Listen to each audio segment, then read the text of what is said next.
Hello నమస్తే. నేను మీకు ఫాస్ట్‌గా చెప్పడానికి ట్రై చేస్తాను. ఇది ఎందుకంటే అది ఎకనామిక్స్‌కి సంబంధించి India is a dead economy అని చెప్పేసి నిన్న ట్రంప్ చేసిన ఒక పెద్ద కామెంట్ దేశం మొత్తం రచ్చరచ్చ అయిపోయింది. Trump India and Russia dead economy అనటం, దానికి రాహుల్ గాంధీ సపోర్ట్ చేయటము, కాంగ్రెస్‌లోనే కొంతమంది తనని విరోధించటము, పీయూష్ గోయల్ లాంటి వాళ్ళు కామర్స్ మినిస్టర్ దానికి రిప్లై ఇవ్వటము, ఇదంతా కూడా జరిగిపోయింది. దాని గురించి నట్షెల్లో ఫాస్ట్‌గా చూద్దాం. ఎందుకంటే ఇది ఎకనామిక్స్ సంబంధించింది కాబట్టి కొద్దిగా జాగ్రత్తగా అర్థం చేసుకోవడానికి ట్రై చేయండి. ఎందుకంటే కొంతమంది ఒకవేళ ఎడ్యుకేషన్ లేకపోతే మీకు కరెక్ట్గా అర్థం కాకపోవచ్చు, మీకు అర్థం అవ్వడానికి ట్రై చేస్తాను నా యొక్క భాషలో. ఇది ఇండియా అనేది ఆర్థికంగా దెబ్బతింది, ఇట్స్ అ డెడ్ ఎకానమీ అని చెప్పేసి ట్రంప్ ఒక పోస్ట్ చేశాడు ట్రూత్ అనేటువంటి సోషల్ ప్లాట్ఫామ్లో. ఎందుకు పోస్ట్ చేశాడు అని అంటే, ఇది యాక్చువల్గా అతను పోస్ట్ చేసింది. ఇతనేం పోస్ట్ చేశాడంటే, ఇండియా రష్యా ఇద్దరు కలిసి మీ యొక్క డెడ్ ఎకానమీని మీ ఇద్దరు కలిసి తీసుకెళ్ళిపోండి, అంటే టేక్ ఇట్ మోర్ డౌన్ అన్నాడు అనమాట. ఇక ఇండియా రష్యా కలిపి ఇంక దాన్ని మరి డెడ్ ఎకానమీ అనేదాన్ని మరి ఏమంటారో మరి తెలుగులో. సో ఏమన్నా అంటే, మాకు ఇండియాతో పెద్దగా ఏం వ్యాపారం చేయట్లేదు, చాలా కొద్దిగా వ్యాపారం చేస్తున్నాము, ఇంకా రష్యాతోటి మాకు పెద్దగా అసలు almost zero business with them మాకి. సో కాబట్టి ఐఎమ్ నాట్ వరీడ్ అని చెప్పి ఇలానే ఉండనివ్వండి అని చెప్పి ఒక పోస్ట్ చేశాడండి. ఆ పాయింట్లో ఆయన డెడ్ ఎకానమీ అని ఒక పదం వాడాడు, అది కాంట్రవర్సీ అయిపోయింది. ఇప్పుడు ఇది డెడ్ ఎకానమీ అన్నప్పుడు ఇవన్నీ వచ్చినాయి. ఇప్పుడు సోషల్ మీడియాలో గతంలో మేమిద్దరం ఫ్రెండ్స్ అని చెప్పి ఒకరినొకరిని పిలుచుకున్నారు. PM Modi wishes friend Trump and my friend Modi is the nicest, PM Modi is my friend, PM Modi is my true friend and thank you my friend, you have been my friend, Trump pledges strong ties with good friend Modi, Trump praises friend PM Modi, heartiest congratulations my friend, our journey to together my friend అని వీళ్ళిద్దరూ మోడీ గారు Trump గారు friend అని చెప్పుకొని ఎలాగూ కొంత media అనేది బాగా హైప్ చేసి వీళ్ళిద్దరి మీద ఇవన్నీ తమ్నెయిల్స్ పెట్టారు. యూట్యూబ్లో తమ్నెయిల్స్ అన్ని ఇవన్నీ, ఈ తమ్నెయిల్స్ అన్నీ పెట్టుకొని హైప్ చేశారు. ఇప్పుడు ఆ ఫ్రెండ్ ఎవరైతే మన గుడ్ ఫ్రెండ్ అన్నారో, ఇప్పుడు ఆ ఫ్రెండ్ 25% వేసాడు టారిఫ్, 25% టారిఫ్ వేసాడు. ఎందుకు 25%? గతంలో ఏమన్నారు వాళ్ళు, 26% టారిఫ్ వేసి 90 రోజులు టైం ఇస్తున్నాము, ఈ 90 రోజుల్లో మీతో మరి బార్గెనింగ్కి రండి అన్నారు. వీళ్ళు బార్గెనింగ్కి వెళ్తే వియత్నం కంటే తక్కువ వేస్తామన్నారు, వియత్నంకి 20% టారిఫ్ వేశారు. సరే మనకి 20% తక్కువ వేస్తారనుకున్నారు, కానీ 25% వేశారు, అంటే వియత్నం కంటే ఎక్కువ వేశాడు. అంటే అర్థం ఏదో జరిగింది, గొడవ జరిగింది మన భారతదేశానికి అమెరికాకి సంబంధించిన నెగోషియేషన్ టేబుల్ దగ్గర, బేరం ఆడే దగ్గర వీళ్ళకి ఏదో జరిగింది. ఏం జరిగింది అనేది నాకు తెలిసిన ఇన్ఫర్మేషన్ మీకు చెప్తున్నాను. వీళ్ళకి మధ్య గొడవ 5 పాయింట్ల దగ్గర గొడవ అయింది. ఫస్ట్ గొడవ ఏంటంటే, అగ్రికల్చరల్ సెక్టార్కి సంబంధించిన maize, soybean, cotton, corn, dairy, poultry and nuts. నేను ఇంగ్లీష్లో చెప్పాను, తెలుగులో మీరు ట్రాన్స్లేట్ చేసుకొని, నాకు కరెక్ట్గా తెలియదు వీటన్నిటికి తెలుగులో. ఓకే, ఈ మేజ్ అంటే మొక్కజొన్న, అది ఒకటి నాకు తెలుసు, సోయాబీన్, కాటన్, పత్తి, కార్న్ అనేది ఇది పాప్కార్న్ లాంటిది, దాన్ని ఏమంటారు, అది కూడా మొక్కజొన్న లాంటిదేనా, dairy, poultry and nuts. Okay, ఇవన్నీ కూడా ఈ అగ్రికల్చర్ సెక్టార్కి సంబంధించి మీరు మాకు యాక్సెస్ ఇవ్వండి, ఇండియా వల్ల మాకు నష్టం వస్తుంది. మొత్తం 131 బిలియన్లు వ్యాపారం చేస్తుంటే అమెరికా ఇండియాకి 131 బిలియన్ వ్యాపారం చేస్తుంటే దాంట్లో ఈ అగ్రికల్చర్ సెక్టార్ నుంచి వస్తుంది మాకు ఓన్లీ $8 మిలియన్ వస్తున్నాయి. అంటే 4-5% కూడా రావట్లేదు అగ్రికల్చర్ సెక్టార్ నుంచి. దానివల్ల మాకు ట్రేడ్ డెఫిసిట్ పెరిగింది అని వీళ్ళు ఆర్గ్యూ చేశారు. అమెరికా వాళ్ళు ఎంత 45 బిలియన్ల ట్రేడ్ డెఫిసిట్ పెరిగింది మాకు అని చెప్పేసి ఆర్గ్యూ చేశారు. కాబట్టి మీరు అగ్రికల్చర్ సెక్టర్ని ఓపెన్ చేయండి అన్నారు. ఇండియా వాళ్ళు ఏమన్నారంటే, అగ్రికల్చర్ సెక్టర్ని ఓపెన్ చేసే ప్రసక్తే లేదు, ఎందుకంటే 40% ఆఫ్ భారతీయులు అగ్రికల్చర్ మీద డిపెండ్ అయి ఉన్నారు. మాకు మోర్ ఓవర్ ఎంఎస్పి అని ఒకటి ఉండేది, మినిమం సపోర్ట్ ప్రైస్ అని ఒకటి ఉండేది, మేము ఫార్మర్స్కి డబ్బులు ఇస్తాం, గవర్నమెంట్ ఇచ్చింది సపోర్ట్ పేరుతోటి. ఇప్పుడు కనుక మిమ్మల్ని యాక్సెప్ట్ చేసామంటే మీరు తక్కువ ప్రైస్తో డంప్ అవుతారు. తక్కువ ప్రైస్తో డంప్ అయినప్పుడు ఏమైతే వీళ్ళకి ఇంకా ధరలు పడిపోతాయి, రైతులకి ధరలు పడిపోయినప్పుడు ఆ గ్యాప్ డబ్బులు ఎవరు ఇవ్వాలి, గవర్నమెంట్ ఇవ్వాలి, అంతే కదా. మొన్న మామిడికాయల దగ్గర కర్ణాటకకి, ఆంధ్రప్రదేశ్కి, చిత్తూరులో జరిగిన గొడవ ఇదే. చంద్రబాబు నాయుడు గారు ఈ యొక్క మామిడికాయ రైతులకి ఒక ₹10, ₹20 ఇస్తా అన్నాడు మినిమం ప్రైస్ గ్యాప్ని. అవతల వాళ్ళు ₹6కే డంప్ చేశారు. ₹6కి డంప్ చేసినప్పుడు వీళ్ళు ₹5కే అమ్మాల్సి వచ్చింది.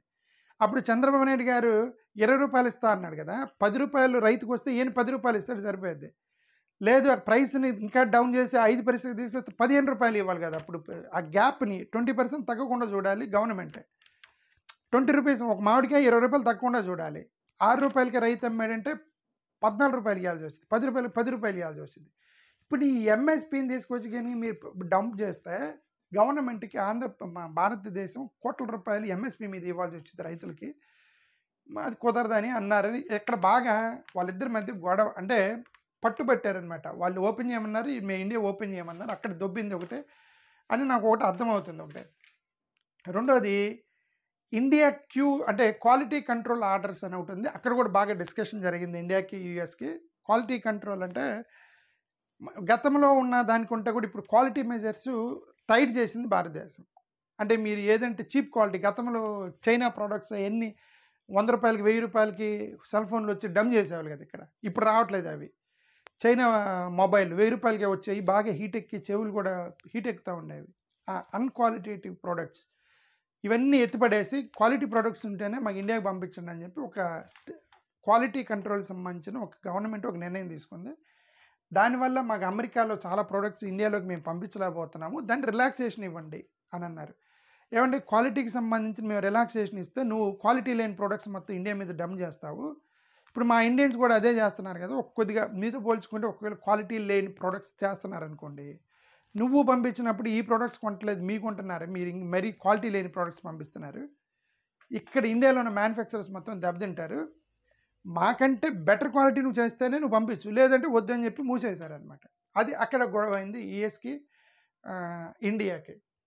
ఇక మూడోది ఏమన్నారు, ప్యాసింజర్ వెహికల్స్ మీద 70% వేస్తున్నారు మన వాళ్ళు, 50% యాపిల్స్ మీద, 80% రైస్ మీద టారిఫ్ వేస్తున్నారు, బియ్యం మీద 80% టారిఫ్ వేస్తున్నారు. అంటే అమెరికాలో పండిన బియ్యం మనకు భారతదేశం రావాలంటే 80% ట్యాక్స్ కట్టాలి అన్నారు. రూ. 100 బ్యాగ్ని రూ. 180 కట్టాలన్నమాట ట్యాక్స్ అని. దాని రిలాక్సేషన్ ఇవ్వమంటే అది కుదరదు, మేము అది రిలాక్సేషన్ ఇస్తే అదే చెప్తున్నాం కదా, రైస్ ఇవన్నీ కూడా మా భారతదేశంలో రైతులు దాని మీద డిపెండ్ అయి ఉంటారు, మీ వస్తే మరి మా వాళ్ళు ఎవరు కొంటారు, ప్రాబ్లం అయిపోయిందని వాళ్ళు అక్కడ గొడవ జరిగింది. వాళ్ళు ఏమైనా కావాలంటే మోటార్ సైకిల్ మీద తగ్గిస్తామన్నారు, విస్కీ మీద తగ్గిస్తామన్నారు.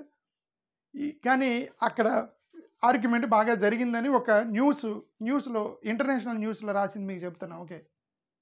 ఇంకోటి రష్యన్ ఆయిల్ మేజర్గా గొడవ వచ్చింది, రష్యా దగ్గర గొడవ వచ్చింది ఇండియాకి యూఎస్కి. ఇప్పుడు ట్రంప్ ఎందుకు 25% కోపంలో వేసాడంటే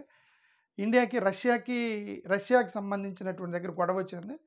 మన భారతదేశం రష్యా ఆయిల్ తీసుకుంటున్నాము, రష్యా నుంచి ఆయిల్ కొంటున్నారు, మిలిటరీ ఎక్విప్మెంట్స్ అక్కడి నుంచి కొంటున్నారు రష్యాకి సంబంధించిన కొన్ని. ట్రంప్ ఏమంటాడంటే యుక్రెయిన్ రష్యాకి యుద్ధం జరిగింది, నేను వాళ్ళిద్దరిని యుద్ధం ఆపుదాం అనుకుంటున్నాను, పుతిన్ నా మాట వింటలేదు, కాబట్టి ఎవరెవరైతే రష్యాతో మీరు వ్యాపారం చేస్తారో వాళ్ళందరి మీద నేను 500% ట్యాక్స్ వేస్తున్నాను, కాబట్టి నువ్వు రష్యా నుంచి కొనగాకు, మా దగ్గర నుంచి కొను మిలిటరీ ఎక్విప్మెంట్స్ ప్లస్ ఆయిల్ అని అమెరికా వాళ్ళు ప్రపోజల్ పెట్టారు రష్యా నుంచి విడగొడటానికి. ఇండియా వాళ్ళు అక్కడ కొద్దిగా స్టాండ్ తీసుకున్నారని తెలుస్తుంది. గతం చాలా రోజుల నుంచి మేము రష్యాతోనే ఉన్నాము, రష్యా నుంచే కొంటున్నాము ఆయిల్ అవన్నీ కూడా.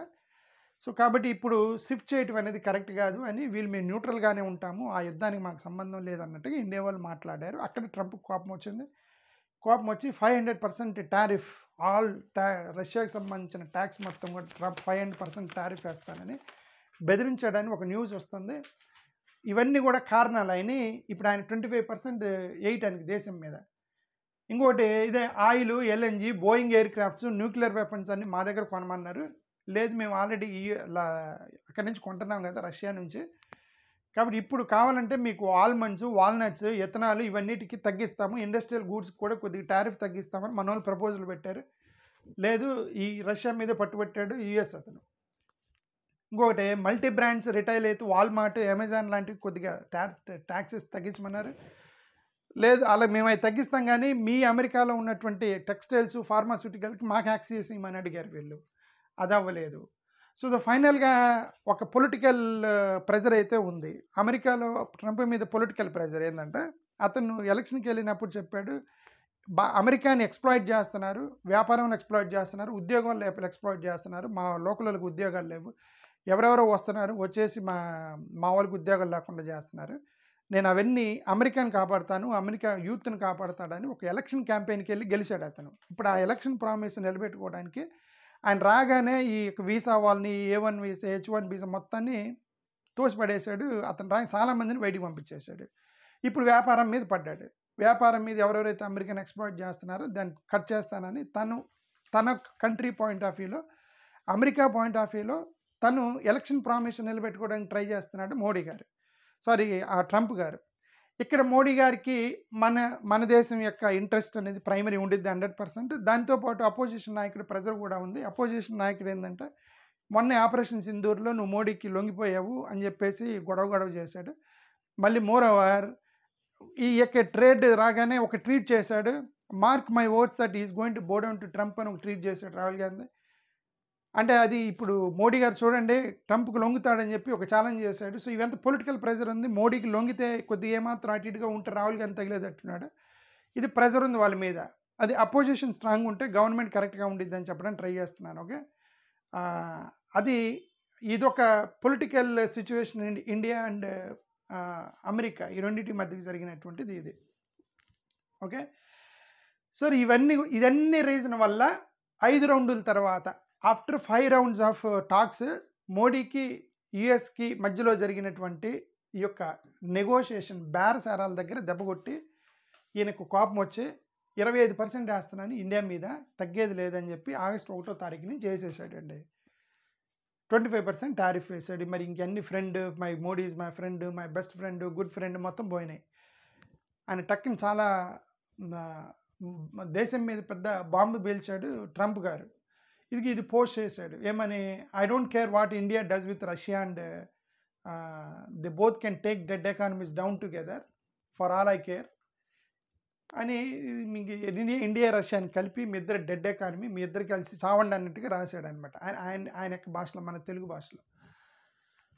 దీనికి రాహుల్ గాంధీ ట్రంప్కి సపోర్ట్ చేస్తూ ట్వీట్ చేశాడు. రాహుల్ గాంధీ ట్వీట్ చేశాడు, yes he is correct, Trump correct.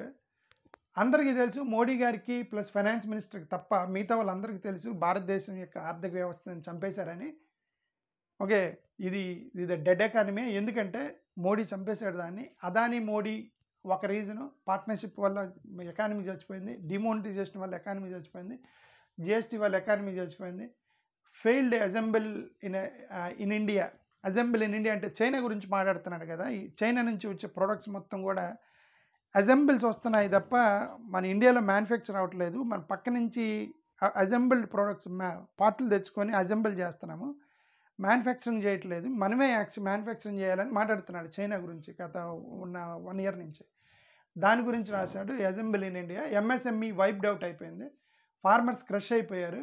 So ఎంత యూత్కు ఉద్యోగాలు లేవు, జాబులు లేవు, వాళ్ళ యూత్ యొక్క ఫ్యూచర్ నాశనం అయిపోయింది. కాబట్టి ఎకానమీ డెడ్ అని అతని వర్షన్ రాశాడు Rahul Gandhi. But whereas the other commerce minister Piyush Goyal గారు ఏమన్నారంటే, మా ఫాస్టెస్ట్ గ్రోయింగ్ ఎకానమీ, నువ్వు అట్లాగా ఫాస్టెస్ట్ గ్రోయింగ్ ఎకానమీ, 60% గ్లోబల్ గ్రోత్కి మేమే కాంట్రిబ్యూట్ చేస్తున్నాము. ఇండియా అనేది నేషనల్ ఇంట్రెస్ట్ మాకు ఇంపార్టెంట్, మీ ట్రేడ్ కోసం మేము కాంప్రమైజ్ అయ్యే ప్రసక్తి లేదని చెప్పి కామర్స్ మినిస్టర్ చేసినటువంటి ట్వీట్. ఈయన శశి థరూర్ ఇతనేమన్నాడంటే, ఇప్పుడు నువ్వు అలా అనౌన్స్ చేయటం వల్ల ఇది చాలా గ్రేవ్ సిచ్యువేషన్ అయిపోయింది. ఇంక ఇతను కొద్దిగా బెదిరించినట్టుగా రాశాడు. కావాలంటే మేము పక్క దేశాల నుంచి తెచ్చుకుంటాము, నాన్ అమెరికన్ ఆప్షన్ చూసుకుంటామని చెప్పేసి ట్రంప్కి హార్ష్గా కొట్టాడు శశి థరూర్. ఇంకొక కాంగ్రెస్ నాయకుడు రాజీవ్ శుక్లా, ఇతనేమన్నాడంటే, ఇండియన్ ఎకానమీ చాలా స్ట్రాంగ్గా ఉంది, డెడ్ ఎకానమీ ఏం కాదు, పివి నరసింహరావు, వాజ్పేయి గారు, మన్మోహన్ సింగ్ గారి నాయకత్వంలో చాలా బలంగా ఉన్నటువంటి ఇండియన్ ఎకానమీ ఇది అని ఈయన అన్నారు. బట్ రాహుల్ గాంధీ చెప్పింది ఏంటంటే, అప్పుడు ఇది ఇండియన్ ఎకానమీ స్ట్రాంగే, కానీ మోడీ గారి ప్రభుత్వం చంపేశాడని అపోజిషన్ నాయకుడు కాబట్టి మాట్లాడతారు కదా. మా అపోజిషన్ నాయకుడు ప్రజెంట్ గవర్నమెంట్ మీద మాట్లాడాలి కాబట్టి మాట్లాడుతున్నాడు అనమాట అని చెప్పాడు అనమాట. ఇప్పుడు ప్రియాంక చతుర్వేది ఏమో పోస్ట్ చేసింది ఏంటంటే, ఇండియన్ ఎకానమీ అనేది ప్రపంచంలో ఐదుట్లో ఒకటిది ఫాస్ట్ గ్రోయింగ్ ఎకానమీ, నీ ఎరోగెన్స్ ఇగ్నోరెన్స్ వల్ల అలా పోస్ట్ చేసాం మిస్టర్ ట్రంప్ అని చెప్పి ఈమె ఇండియా బ్లాక్కి సంబంధించినటువంటి ఒక శివసేన ఆమె పోస్ట్ చేసింది అనమాట. సో ఇది మ్యాటరు. సార్ ఇప్పుడు రాహుల్ గాంధీ ఎందుకు ఒకవేళ అని ఉంటాడు ఇది డెడ్ ఎకానమీ అని, అఫ్కోర్స్ అక్కడ రీజన్స్ రాశాడు, నా Modi plus Adani demonetisation, GST, wrong GST system అవన్నీ రాశాడు కదా. అన్ఎంప్లాయ్మెంట్, ఏమంటారు అసెంబ్లింగ్, మన ఓన్లీ అసెంబుల్ వేరే దేశాల నుంచి అసెంబ్లింగ్ తీసుకొచ్చి ఇక్కడ తయారు చేస్తున్నాం తప్ప మనం మ్యానుఫ్యాక్చర్ చేయట్లేదు, అవన్నీ రాశాడు. దాంతోపాటు కొంతమంది ఎక్స్పర్ట్స్ కూడా చెప్తున్నారు. ఇప్పుడు వీళ్ళు ఏం క్లెయిమ్ చేస్తున్నారు, ఎక్స్పర్ట్స్కి ఉన్న కొన్ని అనుమానాలు కూడా ఉన్నాయి. ఆ అనుమానాలు ఏంటంటే, ఇప్పుడు జీడిపి 4th లార్జెస్ట్ అని మనం చెప్పుకుంటున్నాము, జీడిపి 4th లార్జెస్ట్ అని చెప్పుకుంటున్నాం, కానీ వీళ్ళు 2011-12కి మార్చి రీకాలిక్యులేట్ చేశారు. గతంలో 2004-5 బేస్ తీసుకొని జీడిపి క్యాలిక్యులేట్ చేసేవాళ్ళు. ఇప్పుడు 2011-12కి మార్చారు. ఆ సిస్టమ్ మార్చి జీవీఏ మెథడ్ అని చెప్పి కొత్త మెథడ్ తీసుకొచ్చి జీడిపి క్యాలిక్యులేట్ చేశారు. జీవీఏ మెథడ్ అంటే అర్థం గ్రాస్ వాల్యూ యాడెడ్ సిస్టమ్ అని ఒకటి పెట్టారు. ఇదేంటంటే డిప్రిసియేషన్ క్యాలిక్యులేట్ చేయదని. ఇప్పుడు లెక్కలు క్యాలిక్యులేట్ చేసేటప్పుడు మీ దగ్గర ఒక ₹1,00,00,000 బెంచ్ కార్ ఉందనుకోండి, నువ్వు 10 సంవత్సరాల క్రితం తీసుకున్నావు అది, కానీ అది ₹1,00,00,000 వాల్యూ చేసేది. ఇప్పుడు నువ్వేం చెప్తావు, నా దగ్గర ₹1,00,00,000 కారు ఉందని చెప్తావు, ఎందుకంటే అది ₹1,00,00,000. బట్ కానీ నువ్వు ఎప్పుడు కొన్నావు, 10 సంవత్సరాల క్రితం కొన్నావు. ఇప్పుడు అమ్మాలంటే అది నీకు 10 లక్షలు 20 లక్షలకి అమ్మాల్సి వచ్చేది. డిప్రిసియేషన్ నువ్వు క్యాలిక్యులేట్ చేయకుండా నువ్వు వాల్యూ చెప్పుకుంటున్నావు. అలాగే ఈ గ్రాస్ వాల్యూడ్ మెథడ్ పట్టుకొని వచ్చేసి వీళ్ళు జీడిపి క్యాలిక్యులేట్ చేశారు. కాబట్టి ఇన్ఫార్మల్ సెక్టార్లో ఉన్నదాన్ని నెగ్లెక్ట్ చేసి ఓన్లీ ఫార్మల్ సెక్టార్లో ఉన్నదాన్ని చూపించి జీడిపి పెరిగిందని చెప్తున్నారు అని చెప్పేసి కొంతమంది ఎక్స్పర్ట్స్ చెప్పింది. ఇన్ఫార్మల్ సెక్టార్ అంటే కిరాణా స్టోర్స్, కంపెనీలు, ఇవన్నీ. మోరోవర్ డేటా ఎక్కడి నుంచి తీసుకున్నారు వీళ్ళు, మినిస్ట్రీ ఆఫ్ కార్పొరేట్ అఫైర్స్ నుంచి. మినిస్ట్రీ ఆఫ్ కార్పొరేట్ అఫైర్స్లో ఎవరెవరైతే రిటర్న్స్ ఫైల్ చేశారో వాళ్ళ డేటా మాత్రమే తీసుకొని వీళ్ళు క్యాలిక్యులేట్ చేస్తున్నారు జీడిపిని. అంటే అర్థం ఏంటి, 36% ఆఫ్ కంపెనీస్ అసలు రిటర్న్స్ ఫైల్ చేయట్లే, వాళ్ళు ఇన్కమ్ ట్యాక్స్ కానీ. అది ఎందుకంటే కంపెనీలు మూసేశారు, నష్టం వచ్చి 36% కంపెనీలు అసలు ఎక్కడున్నాయి, అడ్రస్లు ఏంటో కూడా తెలియదు, ఫేక్ అడ్రస్లు కొన్ని. అసలుకి అక్కడ కంపెనీలు ఎత్తేసారు, దిగానా ఎత్తేసారు, 36% కంపెనీలు కనబడతలేదు. అవి కన్సిడరేషన్లోకి తీసుకోకుండా మిగతా ఎవరెవరైతే ఫైల్ చేశారో, ఎవరికైతే లాభాలు వచ్చాయో వాటిని పెట్టుకొని వీళ్ళు జీడిపి పెరిగిందని చెప్తున్నారని కొంతమంది ఎకనామిస్టులు చెప్పిందంటే. ఎగ్జాంపుల్గా మీకు తెలియాలంటే, ఒక స్కూల్లో 100 మందిలో ఒక 50 మంది పాస్ అయ్యారు, 50 మంది ఫెయిల్ అయ్యారు అనుకోండి. నువ్వు ఓన్లీ పాస్ అయిన వాళ్ళు మాత్రమే యావరేజ్ తీసి మా వాళ్ళకి 80% 70% చెప్తున్నా, బట్ ఫెయిల్ అయ్యారు కదా, వాళ్ళని నువ్వు క్యాలిక్యులేట్ చేయట్లా.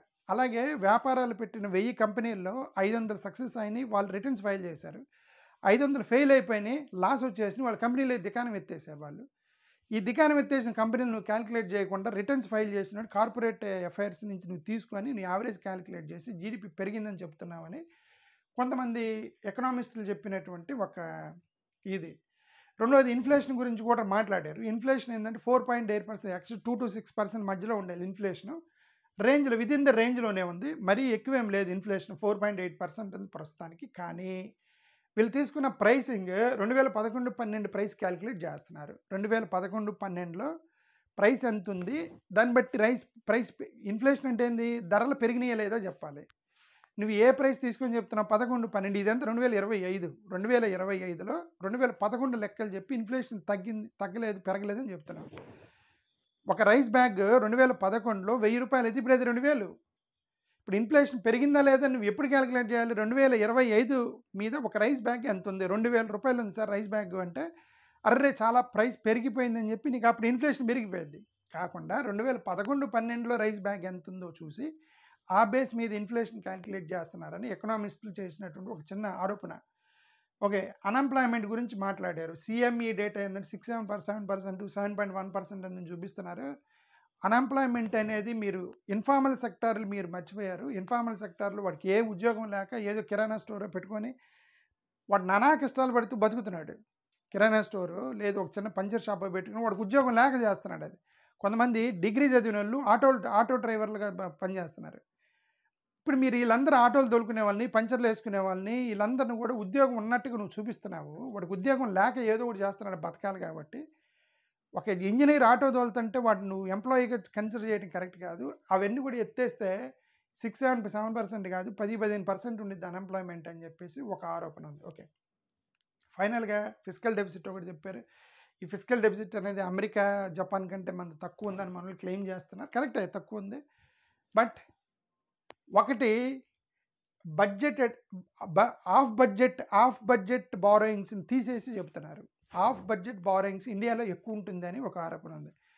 ఆఫ్ బడ్జెట్ బారోయింగ్స్ అంటే పబ్లిక్ సెక్టర్ అండర్టేకింగ్స్ కూడా లోన్లు తీసుకుంటాయి. గవర్నమెంట్ కంపెనీలే, గవర్నమెంట్ యూనిట్స్ వాళ్ళు కూడా లోన్ తీసుకుంటారు. కానీ అవి ఇండియన్ బడ్జెట్లో ఉండవు. వీళ్ళు బడ్జెట్లో ఉన్నది వరకు క్యాలిక్యులేట్ చేసి మాకు ఏమంటారు, ఇది తక్కువ ఉంది, డెఫిసిట్ తక్కువ ఉంది, ఫిజికల్ డెఫిసిట్ తక్కువ ఉంది అని చెప్తున్నారు. But what about of budget borrowings, అవి క్యాలిక్యులేట్ చేస్తే చాలా ఎక్కువ ఉండిద్దని కొంతమంది అంటున్నారు. సరే, ఇంక ఇది లాస్ట్గా ఫైనల్గా ఇది ఏంటంటే ఇంకొన్ని అదర్ రీజన్స్ చెప్పారు. ఏంటంటే మీరు జీడిపి పెరిగింది అనే దానికి, ఎంప్లాయ్మెంట్కి, ఇన్ఈక్వాలిటీకి, డిస్పారిటీకి, పేదోడికి రిచ్కి ఆ 10% జీడిపి 10% ఇండియా, మిగతా 90% మంది వాడి దగ్గర డబ్బులు కూడా లేకుండా తిరుగుతున్నారు.